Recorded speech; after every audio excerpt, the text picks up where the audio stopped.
Good morning everyone, কেমন আছো তোমরা সবাই? আশা করি তোমরা সবাই খুব ভালো আছো। আমার আরও একটি ব্লগে তোমাদের সকলকে স্বাগত।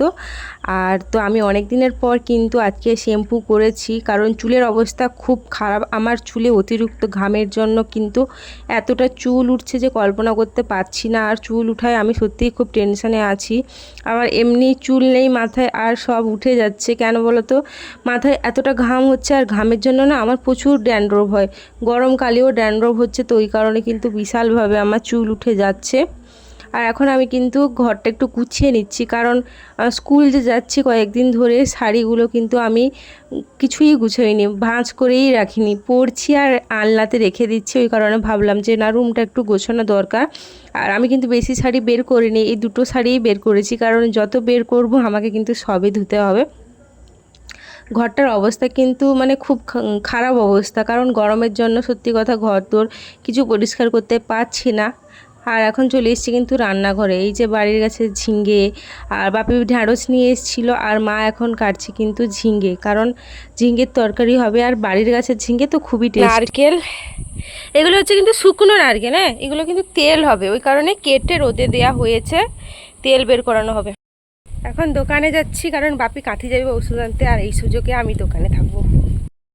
আমাদের বাড়ি পুকুরে জলটা দেখুন কেমন লাল লাল হয়ে গেছে।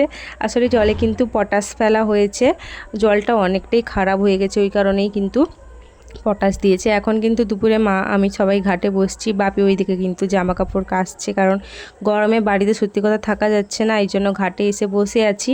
তো বাজে, আর আজকে পুরো সিম্পল খাওয়া দাওয়া। সকালে তো ডাল আলু মাখাগুলো খেয়েছিলাম, দুপুরেও কিন্তু ডাল আর ঝিঙ্গের পোস্ত হয়েছে, আমুদি মাছের চচ্চড়ি হয়েছে, আর বাপি খেয়ে নিয়েছে। ভাই জানি না খেয়েছে কিনা, মা আমার সাথে খেতে বসে গেছে। চলো দেখাই তোমাদের কি কি হয়েছে। এখানে আছে ডাল, মুগের ডাল, এটা কিন্তু ঝিঙ্গের পোস্ত, মানে আমার বাড়ির গাছের ঝিঙ্গে যেটা অনেক হয়েছিল তুলেছে, ওইটাই পোস্ত। এই যে আমুদি মাছের চচ্চড়ি, ঢ্যাঁড়স বেগুন সবজি দিয়ে সরিষা বাটা দিয়ে, এটা আমার সব থেকে প্রিয় চচ্চড়ি, এটা খেতে দারুণ লাগে। এই যে আলু মাখার পেঁয়াজ ভাজা, এটা দিয়েও কিন্তু ভাত খেতে আমার দারুণ লাগে। চলো এইগুলোই আজকের মেনু। আলু মাখার পেঁয়াজটা কিন্তু শুকনো লঙ্কা ভাজা আর লবণ দিয়ে মাখিয়ে দিল, জাস্ট মারাত্মক খেতে।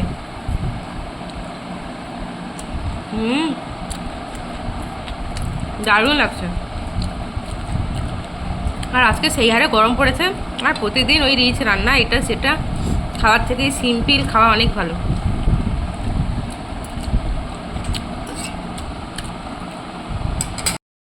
দুপুরবেলায় খেয়ে দিয়ে বসছি দইয়ের শরবত করতে। সত্যি গরমে থাকা যাচ্ছে না, মানে দিন দিন যে জঘন্য হয়ে উঠছে ওয়েদার, কি বলবো।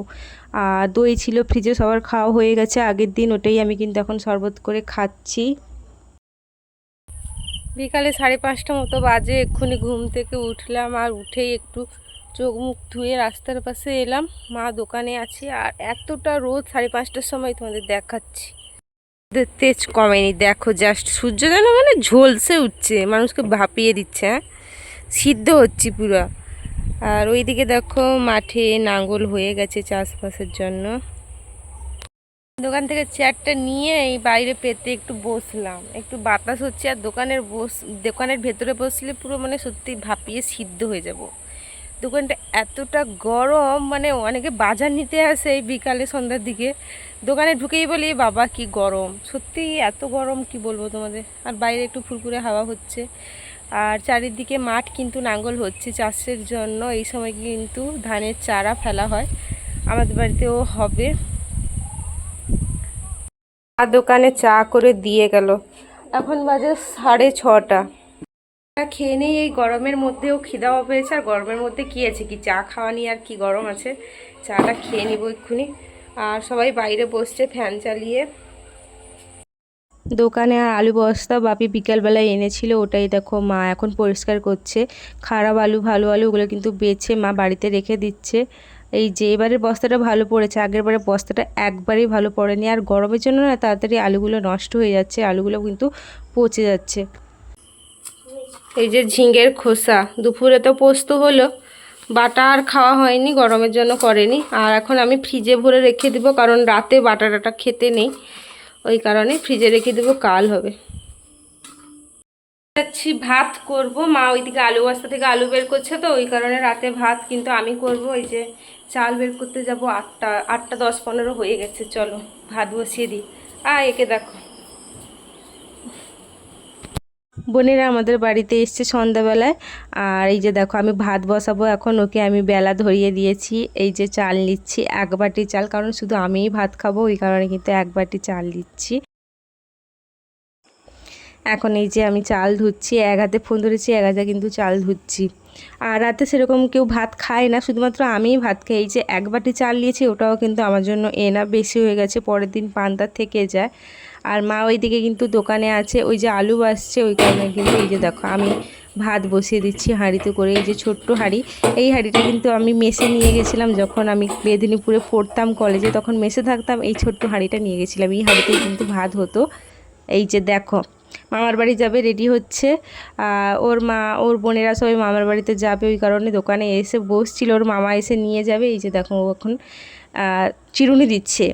আর ওর একটা আলাদা চিরুনি আছে, ওরা যে সাজগোজ করে ওদের জন্য আলাদা চিরুনিও মা রেখেছে। এই যে রাতে ভাত, রুটি আর সোয়াবিনের তরকারি হয়েছে। আমি কিন্তু বিছানা করে নিচ্ছি আজকে, তাড়াতাড়ি একটু বিছানা করে নিচ্ছি। আর সব থেকে বোরিং পার্ট হচ্ছে আমার এই যে মশারি করা। আমি কেন জানি না, মেয়ে হয়ে সত্যি আমার এই মশারি করা, বাড়ি ঝাঁট দেওয়া, বিছানা করা, এগুলো আমার একদম ভালো লাগে না। যাই হোক, গরমের মধ্যে দিনগুলো কিন্তু এভাবেই কেটে যাচ্ছে। আর তো চলো, ভিডিওটা এই অবধি। তোমাদের ভালো লাগলে অবশ্যই সাবস্ক্রাইব করে দিও।